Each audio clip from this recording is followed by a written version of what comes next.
Hey guys, Rick here, and in this video we're going to be doing a simple how to play Revelation Skirmish. Now just so you guys know, we are filming in my local game store, which is Serenity Games, so you may hear some noises and voices in the background, but we're trying to do our best to keep it moving forward. So in this video we're going to be doing a kind of simple just demo game of the two starter kits against each other. So we have the Union of Stars and the Core Republic. Both sides will have a war mech, a vehicle, and 2 units of infantry. So briefly, I'd like to kind of go over the miniatures a little bit more in depth than what we did in some of the other videos. The scale of our game is 12 millimeters. You're going to be playing on a 3x3 map, and we chose that size because we felt that a 3x3, actually it kind of works out that one of the tables here that we're using for the game happens to be a kitchen table that's here. That is one benefit of a 3x3 size, is that you can pretty much play this game anywhere. Games that need 6x3s or 6x4 spaces, while they look great and they're a lot of fun to play, that's a lot of space. And not everyone has a really cool game store like this to be able to play at. Some people only have, their kitchen table, and not everyone's table is big enough to sit, 6 to 8 people. So with a 3x3, pretty much anyone can play this anywhere. We do recommend trying to play with a little bit more heavier terrain than what other games do. Setup here, we just did kind of like a rocky kind of cavern feel. Terrain within Revelations is very, very important because for the most part, every weapon that's in the game has unlimited range. The reason being is because we wanted the game to feel semi-realistic. And when you're trying to kind of make things a little bit semi-realistic, realistically, a weapon from a Sierra or from a Brigand could definitely reach the equivalent of a 3 foot by 3 foot space when you put everything back to 1:1 scale. We aimed for the rules to flow very smooth, to be very reactionary, to be very aggressive, because I've played a lot of different war games over the years. I've been playing for about 20 years now. A lot of game systems can be very, very enjoyable, but sometimes they take a lot of time. And with a lot of us out there now, if you have families or if you're in school and you work full time and all these things that are going on with our lives, it's just really difficult sometimes to find 3 or 4 or more hours to play through an entire war game. With Revelation Skirmish, we wanted the rule set to be able for you to get an entire game in 90 to 120 minutes. And that 120 is more on the side of counting setup, and also if maybe you don't know the rules as well. When we have our beta testers, those that have been playing for longer now, the game flows very smooth and we just move right along and the game is concluded pretty quickly. So in Revelation Skirmish, we wanted to create a game that's very, very objectives driven. One player, doesn't matter which one, would roll a D10 and a D6. There is a chart that is included in our free rulebook PDF. In there, it will tell you with the results of the dice which objective you're going to play. Once the objective is decided, that also says what the attacker and defender must do in order to achieve victory. It'll tell you how the forces are going to be deployed, and it will also tell you, with the D10, will tell you what the environmental conditions are. So maybe it could be a sunny day, or maybe there's high gusts when your battle started, or you happen to be fighting on a planet that has sub-zero temperatures. All of these different environment conditions may or may not affect the type of weapons that will be in your force. Now, the benefit of playing Skirmish this way, where you are rolling the objective and the environment conditions prior to the game starting, is that you, the player, know if you're going to be the attacker or the defender before you even set up your forces. So this will allow you to be able to customize your list to be more effective at completing that objective. Nobody likes to play games where you build a list, you find out what the objective is after you built the list, and then you found out that your particular army that you're taking is going to have a very difficult time achieving victory because it wasn't designed for that objective. So we wanted it to be where players would be encouraged to maybe create their own lists ahead of time for different scenarios, or the players just say, hey, well, this is what we're going to do, and both break away to go build their list. So in Revelation Skirmish, instead of doing pre-printed cards, we decided to take our stats and put them onto our website. That'll be free to access for every player. You'll be able to build your account, build your list, and then you can print out the PDF version of it when you play. So we take the stat sheets, and basically the stats are going to go over all the values: movement, your defense, your save value, your health pool, what your weapons do in terms of range and damage, and how many dice they roll in the attack. And it breaks down everything in a very simple, and once you know what you're looking at, very easy to understand, and very easy to follow away. We decided to go with this route, doing it where it's printed, because we wanted the stats of our units to be able to be updated and live for our players. There's nothing worse, in my opinion, than trying to force players to remember errata changes and other things that are different now because new units were introduced that made the old units obsolete. So they changed the values to try to update them and make them modern again. And then you have to remember all those, and maybe you have to buy a new codex or a new book or new cards. We wanted to make it so that the moment it goes live, the moment that we change anything, players can go update their list, reprint their list, and they're already ready to play with everything current. We are going to be having 2 different versions of our stat sheets later. Right now, we only have like the printer-friendly version, but we are going to be releasing a more graphical version for those who would like to have it.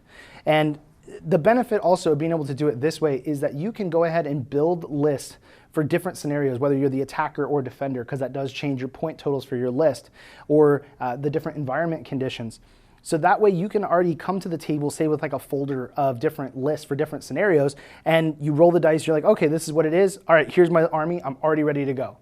So it's not like it really slows things down. Only that first couple times you play, you have to kind of remember that you need to print out the lists. With that, I think we're going ahead and we're ready to transition into playing. All right, so now we're going to be playing our demo game of Revelation Skirmish. I have Andrew here, one of our beta testers. He's going to be helping us out, playing as the Core Republic, and I'll be playing as the Union of Stars. So as I was saying, we're both playing with starter kit of forces, which is the equivalent of 1 pike or 4 units. The full game, you would still be playing on a 3x3, but it would be up to 12 units, which is a full company within Skirmish's lore. So you would have up to 12. And typically the point totals are between 250 and 300 points for you to build your list with. It totally depends on what the objective is and whether you're the attacker or defender. In this scenario, we're just going to be playing attrition. There won't be any other objective because we don't really have any way to tailor our forces to kind of match. And we have our dice, tokens, measuring tape, which would be included within the starter kits, and we have stand-in prototype order cards. They're super high quality. Yeah, there are prototypes for now. We wanted to purchase order cards, but we want to wait. They will get made without any issue for the Kickstarter campaign. But we wanted to wait to make sure of how many we needed to order plus some extra. We didn't want to go purchase like 1,000 sets and then, depending on how the Kickstarter campaign goes. So that was one of the last things we wanted to kind of wait on. And right now we're going to be using acrylic tokens. Those are going to be included within the Kickstarter starter kits. We don't know if those are going to continue afterwards. It totally depends on how things go 100%. We'll kind of decide from that. Okay, so like I said, we'll be playing attrition. Always, when you're playing any game type, any objective within Revelation Skirmish, the attacker always goes first. So we will assume that for this scenario, we're playing attrition. I will be the defender, so Andrew will be going very first. Unless the deployment of your objective says otherwise, you will always be starting with your forces off of the table. This is so that nobody can just immediately just shoot at one of the other units and have something destroyed before a player even got to activate it. So this way, we get to kind of move in, and it's simulating we are now entering the battlefield, and we're going to start engaging in each other's forces. All right, so in Revelation Skirmish, there are 3 phases: order card, activation, end phase. So in the order card phase, we're both going to choose an order card in secret, reveal them at the same time. Whichever player has initiative, their card is resolved first, then the second player, and then the game moves on into activation. In activation phase, we both take turns activating units until all of our units have been activated. At that point, we move into the end phase, and then the round restarts, moves into the next round, pick a new card, and continue on through there. If any of the players achieve their objective, which in this case is just attrition, so if we just blow up the other side, we automatically win. But as soon as the objective is complete, the game is over, or if the enemy force is totally destroyed. Now, depending on what your objective is, destroying the enemy force doesn't necessarily mean you had victory, because maybe they held you off long enough that they achieved victory. Maybe they had to make sure that you didn't secure an objective for a certain number of rounds, and depending on how things have gone, you may have destroyed everything, but you cannot finish the game with that victory. So sometimes, just like in real combat, you could lose, yet still come out as the winner in that engagement. So let's go ahead and move into the order card phase. Again, assuming that I'm the defender, so Andrew is the attacker with initiative. We will be using, for the sake of this, we'll just be using one of our miniatures, which is an unpainted spade, to represent who has initiative for this first round. So I have my card chosen. Are you ready? Mm-hmm. Okay, so we reveal it. I play double time. And I played momentum. Okay, interesting choice. Well, that's going to mess me over for round 2. So his card, which go ahead and read that really quick. All right. If I can get it off the table. Secure initiative next round. Compare a D10 roll if both players play during the same round. And unfortunately, I did not play momentum, so I played double time, which is all infantry models may run for only one action. So that helps me for this round a little bit. But what he has done, because I did not play momentum also, he is guaranteed initiative for himself for next round. Normally what would happen is at the end of this round 1, the initiative would move to the opposite player. So the next round, under normal circumstances, I would be the one to be going first next time. And it goes back and forth. So round 3, Andrew would be going first. Round 4, I'd be going first, and it goes back and forth. When you play the momentum card, he has guaranteed that he will have initiative now for round 2. So I will not be getting initiative until round 3. It's not the end of the world, but it does kind of give him a tactical advantage for these first 2 rounds, being able to go first. So that is an interesting choice. So with if we both had played that, we would be rolling to see who won the roll. Whoever won would gain initiative for the next round. The other one just wasted their card. So, all right. All the cards are only used once, by the way. So I'll just set that aside. So you will be going and activating first. Okay. So, squad of Marines, and those move 3 inches. All right. So he is going to be walking Marines off the edge of the table for 3 inches. And of course, you measure from furthest point on the base to the same point on the other side. Facing doesn't matter for infantry. They have a 360 arc. Mechs and vehicles do have rear arcs. Some weapons are labeled as only being able to fire out of the torso or out of the rear torso. Even some units do have that, or as a turret. So a lot of the vehicles have turret-mounted weapons, so that way they can see 360 with those weapons only. The benefit of hitting into the rear arc of an enemy is that it increases the target's save value, which means it's harder for them to avoid taking damage after you have successfully hit them. So it's kind of like they have less armor back there. All right, so he has walked. So after that, I think I'm going to duck and cover. You're going to go. All right, you're going to go ahead and evade. Okay, that's the orange tokens. Orange tokens? Okay. We've recently started to change the colors of our tokens, so yeah. So every unit for vehicles and infantry, they get 2 focus points, 2 actions that they can perform. They can walk, which is also drive for vehicles. They can run, which is flank for vehicles. They can attack. They can evade, which gives them a defense bonus. And there's some other actions as well. And so he has chosen to move onto the battlefield with his infantry. Second action for both of the units is to evade, because with infantry, you actually, even though, for example, my riflemen, I get 2 models for my 1 unit of riflemen, they both are independent models with the same stats. So they activate and finish their activation, and then the second one moves and activates. So you get 2 separate activations every time you activate riflemen or Marines.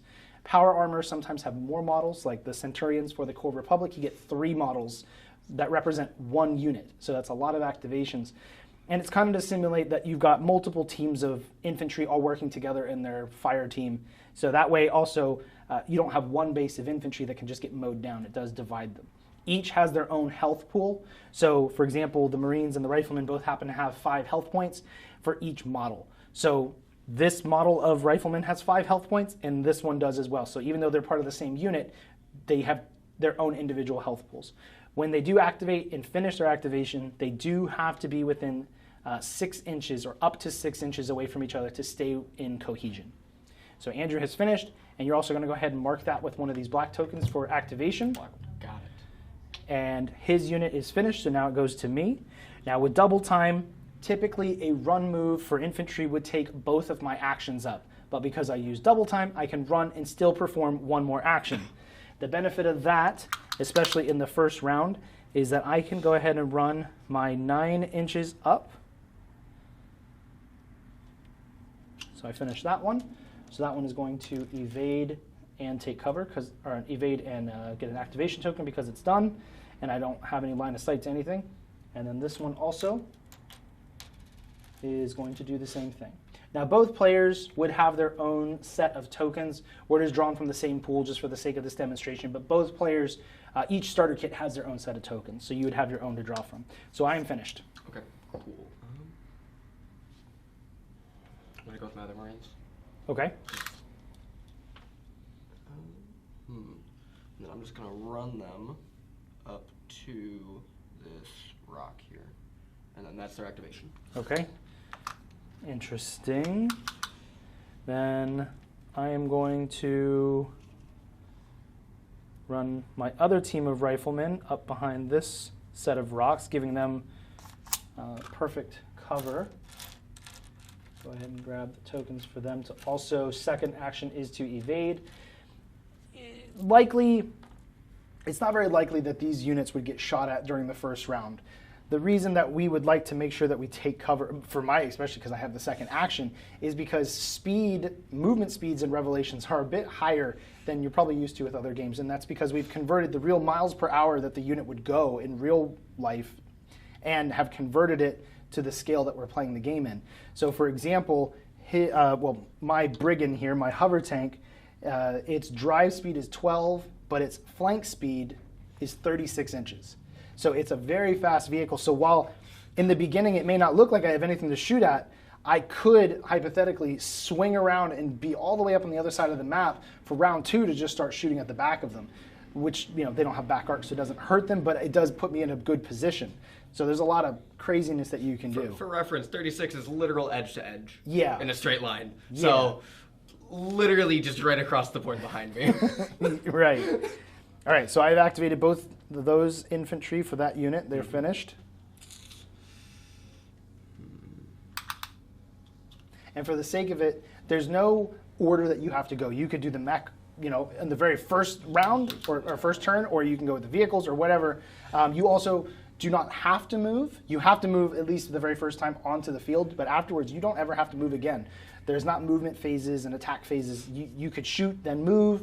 You can move and then take cover. There's a lot of different things that you can do. So I'm going to move the Mars up here. Uh-oh, here it comes. And I don't think I can see anything, though, because they are very far back. Yeah. So I guess the Mars will just take cover. Take it. Just evade again? Yeah, evade. Okay. So since he has foolishly moved up into the opening, I am going to move my Brigand in and hope that I get to just score a quick hit. You're probably gonna. And I can't really take cover because I'd have to, I want to move up, so I don't want to, for the sake of it. All right, so now we're going to be doing an actual attack phase. Or not phase, but attack action. So the way it works is you, typically with infantry and mechs, you have to choose which weapon you're going to be using against your target. You are able to shoot at any target that you have line of sight of. In this instance, I'm not really worried about the infantry back there. I really want to try to take out that Mars as quick as I can because its cannon is the most brutal weapon right now in our game. Even its cannon is stronger than the Sierras. It's a pretty nasty tank. Mars are good. Mars are fun. Right. So the benefit of vehicles is that they are able to shoot all of their weapons at any target that they have line of sight of for one focus total. So that's to simulate that they have multiple gunners or multiple targeting systems within their vehicle that are all able to function on their own compared to a mech or a fire team of infantry where they kind of all have to coordinate together, or the mech pilot is only one person, so he can only pull the trigger at one target at a time. So now we're going to go ahead and fire the plasma slingers at the Mars. The Mars's defense is what? The Mars's defense, I believe, is naturally a 5, but from The evade? the evade there, it's going to be a 6. Okay, so just so that you guys know, the Mars naturally has a 5 defense, which is middle of the road, and then the evade is going to help give it a plus. It has no cover. If there was pieces of cover in between, in this instance, all of it is hard cover because it's rocks, but if it was trees or if it was other things, they have different defense values, and each of those stacks. So for each piece of terrain that would be between the Mars and the Brigand, the Mars would receive bonuses until I finally get to it. If the target's defense value is 11 or higher, you cannot make the attack. It is an impossible shot that cannot be made, even if you can see it. So in this instance, what I need is on my D10s, I need to roll a 6 or higher in order to be able to hit the Mars with the plasma slingers. So we'll go ahead and roll here with 3 dice. Okay, so a 10, 10, and a 6. So I needed a 6 or higher. So the one is a hit. The other 2 are critical hits. So I hit 3 dice, and 2 of those are criticals. So now he is going to be rolling a save throw in order to try to prevent his Mars from taking damage. So he's going to go ahead and roll 1d6 per successful dice. So in this case, 3. Okay? That's a dead Mars. So the result of his saving throw is a 5, 2, and a 1. So he had 2 fails because his save was what? What was your save? Save is 5 plus on the Mars. So he needs a 5 or higher to not take damage. So he only rolled 1 success, but because I have 2 criticals, one of those crits will turn his 1 save into a fail. So he's going to be taking all 3 as fails. So my plasma slingers do 2 damage per, so that is going to be 6 damage total to the health pool of the Mars. Yeah. So he's going to mark that with a couple of tokens there. So now there is 6 damage to the Mars. All right, now I'm going to be, because I can continue firing because it's all in the same attack action until I try to fire extra. I'm going to fire the Ravager Tri-Laser, which is 3 energy. So again, 3 D10s, needing a 6 in order to be able to hit the Mars. Doesn't the Ravager do like a ton of damage? It's pretty good. It's a crit. Okay, so I rolled a 1, 10, and a 4. So obviously the 1 and 4 are fails. So I only have 1 success, which happens to be a 10, a natural 10. So that means he would normally roll 1d6 as a save, but because we know it's a critical hit, he can't possibly save it. Yeah, so we'll just go ahead and say it just passes through. Okay. So the Tri-Laser does 2 damage. However, it does +1 damage to vehicles or war mechs. Okay. So in this instance, it would do 3 damage to the Mars. No problem. So, all right, he's already up to 9 damage. 3 HP left. Let's go. All right. First turn. And then I'm going to fire the minigun. No, this is rigged. Which is 6 ballistic. So again, needing 6s. So in this instance, I only have a 6, 6, and a 9. The other 3s that I rolled are useless. So that is 3 successes. So he's going to be rolling 3 d6s to save. Right. And see, and if he doesn't... All right, so he rolled 2 1s and a 2, which means he failed all of those. So that is 3 more damage to your Mars. Which means my Mars is dead. Yep, it's destroyed already. She didn't even get to shoot. Yeah, though that happens sometimes. So the health pool for the Mars is a 12. So just to reiterate, infantry and vehicles have a combined health pool, meaning they just take a certain amount of damage and then they're removed from play. War mechs, on the other hand, have hit locations. They have torso, left arm, right arm, and legs combined, just legs together. This way, it simulates the mech having multiple parts that can be blown off, but the machine can still function. Vehicles and infantry, 1 health pool, and then they're done. All right, so that is, I fired all the weapons I possibly could, and I also moved, so that is all from me, and that's it. I will be done. Here comes the Sierra. And I'm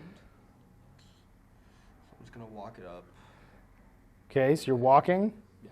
Okay. And do you see you? And he sees my brigand out in the open. All right, so I still have 3 focus. So Okay, so for the sake of it in this instance, he is trying to take cover behind the rock in order to be able to take a shot at my brigand. The way line of sight works in Skirmish is that you have to be able to draw a straight line from your base to either the enemy's model or their base. However, the only parts of the model that are eligible to be targeted technically for determining line of sight is that they have the model going straight up off of the base. So anything that is hanging over the base does not count in terms of line of sight. Andrew's going to be making an attack here on the brigand. Your Sierra has how many focus points? It has 4, so 3 left after the move. Yeah, so just doing a walk onto the battlefield is 1 focus. He has 3 left. So the mechs, because like vehicles and infantry only get 2 focus points, mechs can have more than that. Right now, his standard Sierra has 4 compared to my Goblin that also has 4, but there's other hero mechs that have more, so that they can perform more actions per round. So he gets 4 actions, so 1 to walk, you got 3 left. So this is going to be pretty brutal for my poor little hover tank out here. I want that thing dead. I bet you do. So I'm going to go ahead and target it. Okay, so you're doing a target lock. Yep, target lock. And is it The small ones on the... small one? Yep. And there we go. All right, so what he has done is he is target locking the brigand. This will allow him, if he wants to use the missiles on his mech, because missiles most of the time require a target lock or attack laser, meaning either the unit that's about to fire has to have a target lock, or they can also ride off of friendly units doing target lock and tack lasers. Tack lasers come from infantry, which is kind of like a laser pointer that just helps guide the missiles to that target. So some of those missiles, and even like the railgun for the Ares, cannot be fired unless there is a tack or a target lock. But the railgun hurts. So. The railgun does hurt. It's pretty freaking good. All right, so with the target lock, the other benefit is that even if he were to fire the cannon off the Sierra or the machine gun off the Sierra, he can re-roll one of those dice in the attack pool, hoping that he'll be able to get a hit. Only the designator of the target lock can re-roll. So even if he had a second Sierra using this target lock to fire its missiles, it could not re-roll any dice because it was not the designator. All right, so what are you going to be firing? All right, so I'm going to use my cannon here. And cool thing is, cannon has an ability called rapid fire, which increases the rate of fire to 2, giving me 2 dice for the attack, but it does give him 2 extra defense. Oh boy. A little bit of a double-edged sword, but high risk, high reward. Okay, so it gives me a 2 defense. Yeah. So then for the sake of this attack, my brigand is going to have a total defense of 7+. So he'll need a 7 or higher in order to be able to hit me with that cannon. All right, fire away. Doesn't matter what I roll. Just roll them. All right. All right, so in this, Andrew rolled a 6 and a 4. Neither of those hit, but he is able to re-roll one of those. 6. Come on. Still a 6, so I'm still fine. So he moved, target locked, fired the cannon twice, but it was a special ability, so it counts only as 1 action. So he has used 3 of his focus points, and you have 1 left. So I guess I will just shoot you again. Okay, with what? Cannon. Okay. You wouldn't want to fire the missiles? I'm saving those for that goblin. I have momentum. Okay. All right, so Andrew's going to go ahead and fire the cannon again at the brigand. He cannot use the special ability on the cannon because it's a once per round thing, so he can only roll a rate of fire of 1. Mm-hmm. But my defense has gone from 7 back down to 5 because that ability is not in this particular attack roll. And 9. All right, so Andrew's result for the attack was a 9, which definitely hits my 5.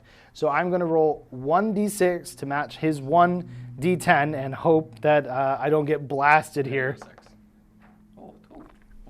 So unfortunately I rolled a 2, so I completely failed that. So how much damage does your cannon do? So it does 4 naturally, but it does 1 extra to vehicles and war mech, so 5. Fantastic. That's what like I wanted. half your health pool. So I'll take one of these 5 damage counter here. Go ahead and mark that. Now, on your stat sheet for your units, it does have bubbles that you can, circle in for when you're doing damage to your models. Personally, I find that I prefer the tokens because it makes it really simple to remember which of my vehicles or which of my infantry. When it's war mechs, I definitely use the stat sheets, but you're more than welcome to use stat sheets for all of it. Mm-hmm. What we do ask is that you figure out some way that you want to identify which, so if you have multiple brigands or multiple Sierras or multiple whatever, that you mark them or identify them in some way. So maybe you would have 2 brigands and you get a decal for that says 1 and the other one's a 2, or you color the base differently, or you color the model differently, some sort of identifier so that the player doesn't ever have to wonder which of those brigands did I actually hit, because when everything's moving around and there's 12 units all going at the same time, it's very easy for the players to, from the opposing side, to maybe get confused as to which one of those did I shoot because it doesn't have the tokens next to it. So, but either way, either play style is perfectly fine. All right, so that was all 4 of the actions for the Sierra. The Sierra is finished. Sadly, that could have been. And I am going to go ahead and run my goblin. Could you don't? Could I, yeah. So the goblin can run 27 inches. So I am going to be doing what they call a pro gamer move. Yeah, but you get debuffs. All right. So I'm going to go ahead and run my goblin all the way up here. Hello. I couldn't reach the cover because I wanted to try to get behind cover, but I couldn't reach it. So I'm just going to use clear line of sight to go ahead and start blasting him. Now I've run my goblin up. I can clearly see his Sierra. He will get no cover bonuses. However, when a war mech runs and wants to try to fire, it still takes the 2 actions, 2 focus points, like it would for infantry and vehicles. So typically, infantry and vehicles, they cannot run or flank. However, war mechs have extra focus points, so I can. If I try to make an attack against any target after I run, it is an automatic +2 defense to the opponent. It's worth making the shot, though, because I've already taken out his Mars. If I can take down the mech and still have my infantry, I pretty much have the victory assured here in this situation. That's like I need to roll 6 crits every roll. So I'm going to go ahead and fire my... You know what? First, I'm going to go ahead and target lock you. So he gets the big one this time, and I get the small one as the designator. And then I'm going to go ahead and make an attack roll. So I'm going to use Plasma Slingers, which have infinite range, 3 plasma, 2 damage each, crit on 9, except that in this circumstance with the Goblin, they have an ability added that's called Linked. This allows me to fire both of my linked weapons, which happens to be both Plasma Slingers, at the same target, increasing my dice pool by adding in that second weapon. However, it does give him an additional +1 defense. So in this instance, what is your natural base defense on the Sierra? 5s, yeah. So he's a 5, +2 for running, +1 for link, giving him a total of 8. All right, but I get to roll all 6 dice. All right, so in this instance, I got 2 1s, 7, 8, 9, 10. So I needed a 8 to be able to hit you. Yeah. All right, so I have 3 fails, 3 hits. However, because I crit on 9 and up, I actually already have 2 crits. So because of my target lock, I can go ahead and re-roll one of my fails. So I'll just take this here, and I rolled a 7 again. A 7. So that is going to be still a miss. Pull that off. So I got 3 successes with 2 criticals. All right, and I need 4s. Uh-oh. You need 4 or higher for your defense, or for your save throw? Ooh. You rolled a 2, 3, and a 4, which would mean you only had 1 success, but again, 2 criticals reduces your 1 save into a 0, so all 3 are going to hit. So, because I'm shooting out a war mech, all of my dice would do a 2 damage each, so I have 3 successes, so I'm going to be rolling 3d6 to determine the location that each of my attacks, each of my dice hit on his mech. That wasn't so bad. All right, so I rolled a 3, 4, and a 5. So using the location chart, 3 is left arm, 4 is right arm, 5 is legs. So he's going to be doing 2 to the left, 2 to the right arm, 2 damage to the legs. And that is all 4 of my actions, so I would go ahead and mark the Goblin with an activation token, and that happens to also be the last unit within the round, so this round is done, so now we're moving into the end phase. During the end phase, you will be removing all the activation tokens. Target lock and tack lasers do stay. Target lock works as long as whoever the designator was, even if he loses line of sight, so if his Sierra were to just start running through these rocks and trying to hide from my Goblin, my target lock would still be maintained. However, attack laser, which would be from infantry, must require a line of sight. So if my rifleman used the tack laser to his Sierra and he stepped behind cover, I would lose the line of sight, my tack laser would be dropped. As long as my Goblin does not fire at any other targets, the target lock will be maintained until one of the units is destroyed. All right, so remove my last one here. The only other tokens that do stay on the table in this instance of what we used would be the target lock, like I said, and also the evade tokens stay until the end of the order phase, the order card phase of the second round.